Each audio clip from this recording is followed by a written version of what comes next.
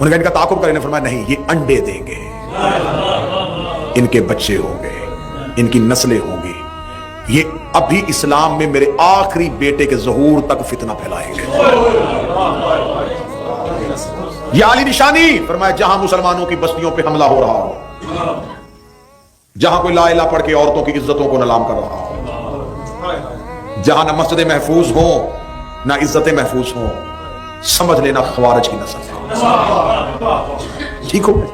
اب یہ فتنے میں نے آپ کے سامنے اتنی ڈیٹیل سے اس لیے پڑھے کہ تاکہ آپ کو پتا چلے کہ جب مولا علی کی شہادت ہوئی تو کیا حالات ہے امام حسن کے سامنے۔ اب یہ کوفہ چھوڑ کے 40 ہجری کو امیر المومنین